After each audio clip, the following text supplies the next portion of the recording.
नकली दूध बिक्री की शिकायत के बाद खाद्य विभाग में दूध डेयरी में की छापेमार कार्यवाही। दूध सहित अन्य खाद्य सामग्रियों के लिए गए सैंपल बिना रजिस्ट्रेशन के चल रही थी दुकान। रीवा शहर में नकली दूध बिक्री की निरंतर शिकायत के बाद बीती शाम खाद्य विभाग के द्वारा घोंघर स्थित आरके डेयरी में छापेमारी कार्यवाही की गई। कार्यवाही के दौरान विभिन्न खाद्य सामग्रियों के सैंपल जब्त किए गए। बताया जा रहा है कि बीते कई दिनों से आरके डेयरी में नकली दूध बिकने की शिकायत मिल रही थी। दुकान संचालक तौसीफ अहमद से कार्यवाही के दौरान जब दूध डेयरी की रजिस्ट्रेशन की बात की गई तो उनके पास रजिस्ट्रेशन कागज नहीं थे, जिसके बाद उसके ऊपर बिना रजिस्ट्रेशन के दूध डेयरी संचालित करने की कार्यवाही की गई। वहीं बनाए गए सैंपलों की जाँच के लिए भेज दिए गए हैं। बताया जा रहा है कि कलेक्टर मनोज पुष्प को विभिन्न कई दिनों से रीवा शहर के कई बड़ी दूध डेयरियों के साथ जगह जगह दूध डेयरियों में नकली दूध बिकने की शिकायत मिली थी। कलेक्टर के निर्देशन पर बीते एक सप्ताह से निरंतर विभाग के द्वारा ऐसी चिमनी दुकानों के सैंपल एकत्रित किए जा रहे हैं। कार्यवाही के दौरान फूड इंस्पेक्टर साबिर अली ने कहा कि सभी सैंपल को लाइव भेजा जा रहा है और जैसे ही इसकी रिपोर्ट आती है संबंधित के ऊपर कड़ी कार्यवाही की जाएगी।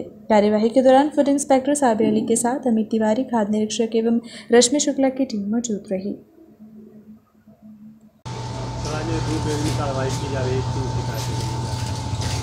ये आज एक शिकायत थी आरके डेयरी की, तो आरके डेयरी की शिकायत पर कार्रवाई करने के लिए यहाँ हम लोग खाद्य सुरक्षा की टीम जो आई है और यहाँ दूध की शिकायत थी तो दूध का सैंपल और एक खारा मीठा है उसका भी सैंपल लिया जा रहा है।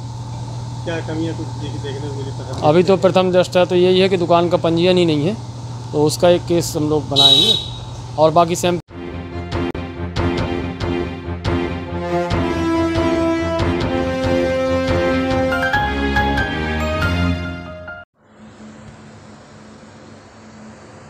भारतीय जनता पार्टी के प्रदेश अध्यक्ष बी.डी. शर्मा अल्प प्रवास पर रीवा पहुंचे। सर्किट हाउस पर पार्टी कार्यकर्ताओं से मुलाकात कर सीधी के लिए रवाना हुए। इस दौरान उन्होंने मीडिया से चर्चा करते हुए कहा कि विंध्य क्षेत्र में पार्टी को और संगठन को और मजबूत करने का काम किया जाएगा।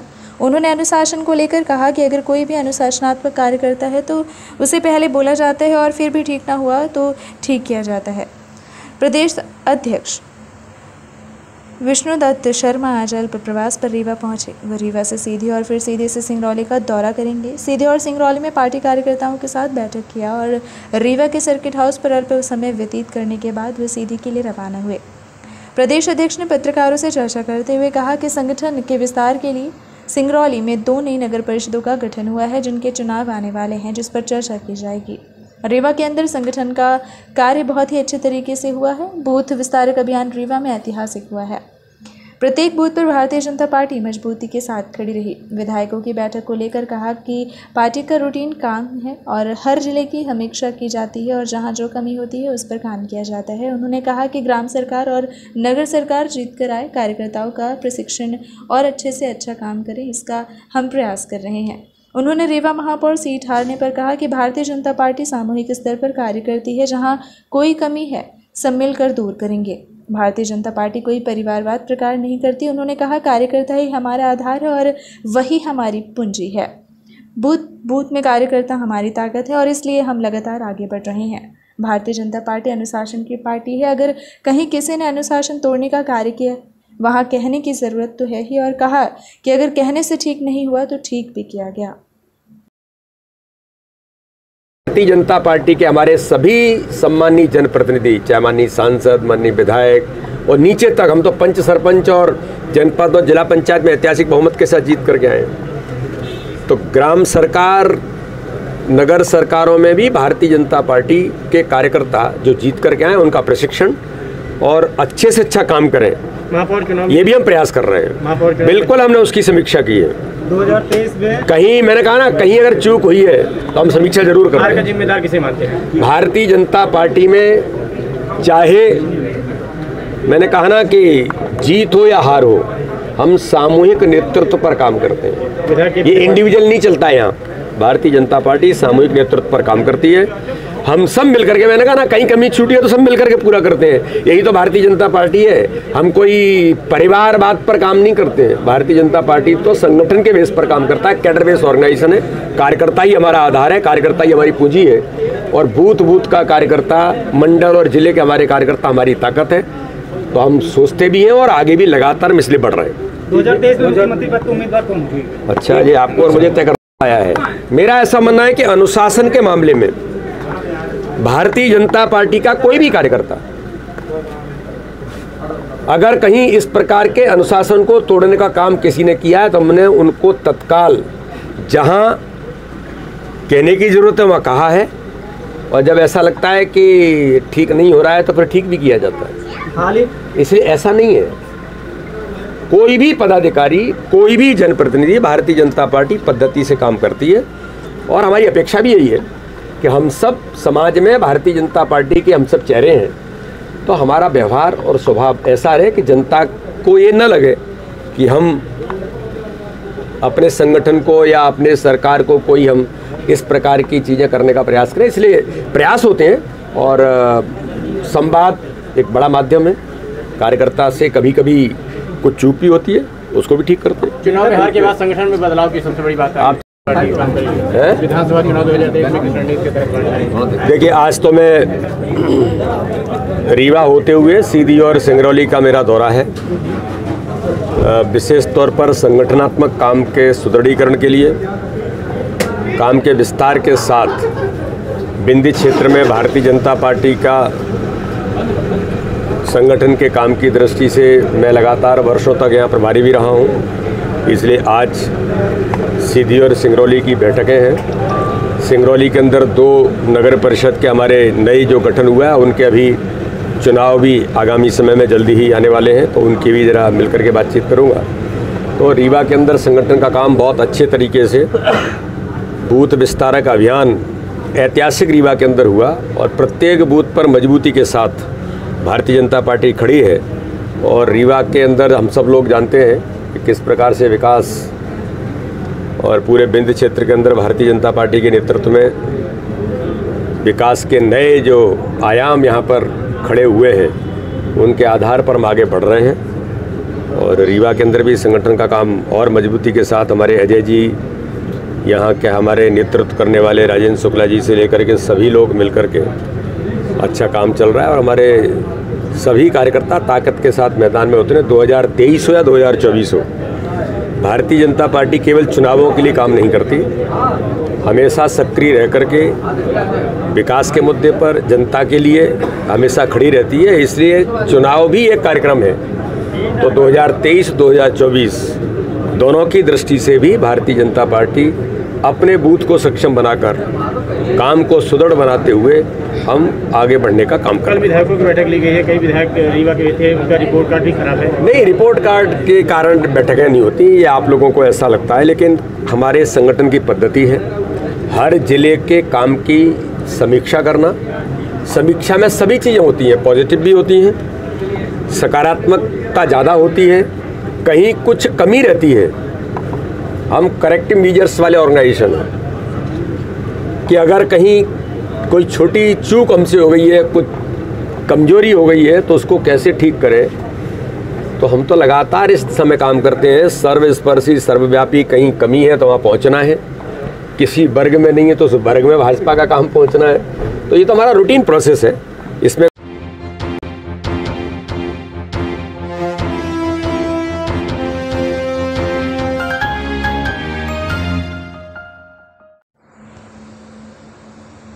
नवविवाहिता की संदिग्ध परिस्थितियों में मौत, पुलिस जांच में जुटी। जिले के रायपुर कचलियान थाना क्षेत्र अंतर्गत एक नवविवाहिता की संदिग्ध परिस्थितियों में मौत हो गई। नवविवाहिता की मौत की सूचना जब पुलिस को लगी तो तत्काल पुलिस और एफएसएल की टीम मौके पर पहुंच गई। घटनास्थल पहुंचकर टीम ने साक्ष्य एकत्रित किए। प्रथम दृष्टया मौत का कारण हत्या माना जा रहा है। नवविवाहिता के सिर पर सब्बल से हमला किए जाने की बात सामने आ रही है। पुलिस ने नवविवाहिता के पति आर्मी जवान और उसके पिता पर संदेह जताया है और हिरासत में लेकर पुलिस उनसे पूछताछ कर रही है। घटना रायपुर कचलियान थाना क्षेत्र स्थित परसा गांव में नवविवाहिता की उसके ससुराल स्थित घर के अंदर संदिग्ध परिस्थितियों में लाश मिली है। नवविवाहिता की मौत की सूचना सुबह मायके वालों को दी गई, जिसके बाद नवविवाहिता के घर वाले मौके पर पहुंच गए। एफएसएल की टीम घटनास्थल पहुंची, जिसके बाद टीम के द्वारा मौके से साक्ष्य जुटाए गए। पुलिस की टीम ने पाया कि महिला के सिर पर गंभीर घाव के निशान थे। शव देखकर ऐसा प्रतीत हो रहा था कि उसके सिर पर किसी ने सब्बल या डंडे से हमला कर मौत के घाट उतारा है। 28 वर्षीय पूजा पटेल की शादी रायपुर कचलियान स्थित परसा गांव में अरविंद पटेल के साथ हुई थी। अरविंद पटेल आर्मी का जवान है। वह बीते कुछ दिनों पहले ही छुट्टी पर घर आया था। नवविवाहिता के मायके वालों का आरोप है कि घरेलू हिंसा के चलते उनकी बेटी की हत्या की गई है। इससे पहले भी उनकी बेटी को ससुराल वाले आए दिन प्रताड़ित करते थे। पुलिस ने संदेह के आधार पर पति और ससुर से पूछताछ की और साथ ही घटना से जुड़े अन्य साक्ष्य भी जुटाए हैं।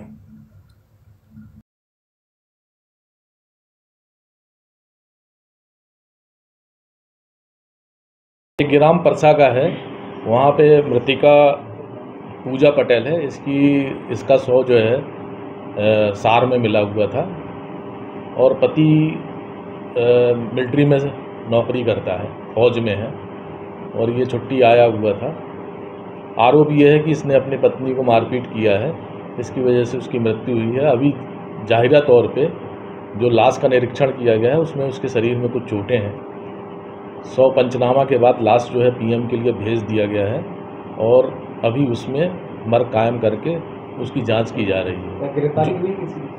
जो तथ्य सामने आएंगे उसके आधार पर गिरफ्तारी भी की जाएगी। अभी गिरफ्तारी किसकी? अभी अभिरक्षा में लिया गया, पूछताछ चल रही है और जो तथ्य सामने आएंगे, जो साक्ष्य सामने आएगी उसके आधार पर कार्रवाई होगी। हिरासत में अभी जो लिए गए हैं उससे पूछताछ चल रही है। अब ये मामले पे विपरीत प्रभाव पड़ेगा, इसलिए अभी उनका नाम बताना उचित नहीं है।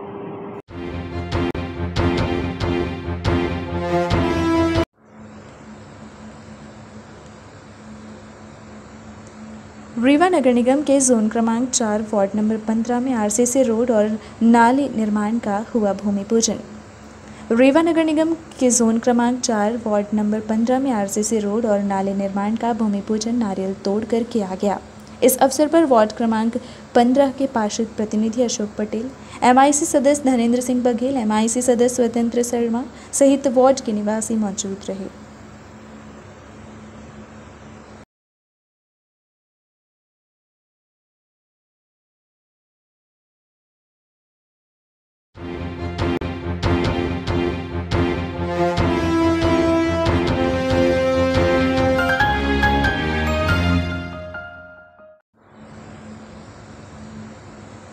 जीत होटल में पेंशनर्स एसोसिएशन मध्य प्रदेश जिला रीवा में शपथ ग्रहण समारोह संपन्न। जीत होटल में पेंशनर्स एसोसिएशन मध्य प्रदेश जिला रीवा में शपथ ग्रहण समारोह आयोजित किया गया, जिसमें मुख्य अतिथि के रूप में माननीय महापौर अजय मिश्र बाबा, इंजीनियर राजेंद्र शर्मा, पूर्व राज्यसभा सांसद राजमणि पटेल उपस्थित रहे।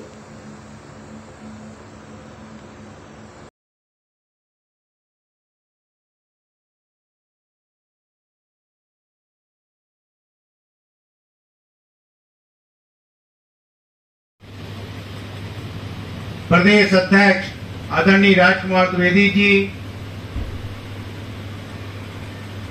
पेंशनर एसोसिएशन के आदरणीय रोहिणी प्रसाद त्रिपाठी जी, पूर्व एसडीएम के हमारे मुख्य अतिथि, हमारे नेता, राज्यसभा सांसद, पूर्व मंत्री आदरणीय राजमणि पटेल जी, समाज सेवी आदरणीय राजेंद्र शर्मा जी, इस कार्यक्रम के आयोजक हमारे कांग्रेस परिवार के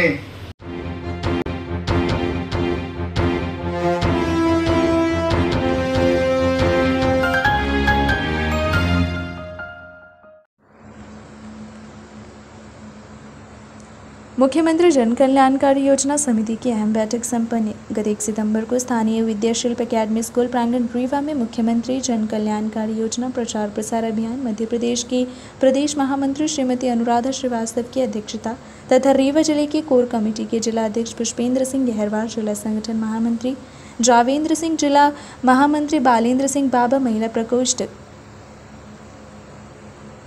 कि जिला अध्यक्ष ज्योति सिंह, जिला उपाध्यक्ष अमृता चंद्रवंशी ताम्रकार एवं जिला महामंत्री सीमा वर्मा तथा अन्य प्रस्तावित महिला सदस्यों की बैठक आयोजित की गई। महिला प्रकोष्ठ की कार्यकारिणी का ब्लॉक व ग्राम पंचायतों की समितियों के यथाशीघ्र गठन हेतु चर्चा हुई। बैठक को दूरभाष पर प्रदेश उपाध्यक्ष एवं रीवा संभाग प्रभारी अनिल प्रताप सिंह ने संबोधित कर मार्गदर्शन दिया।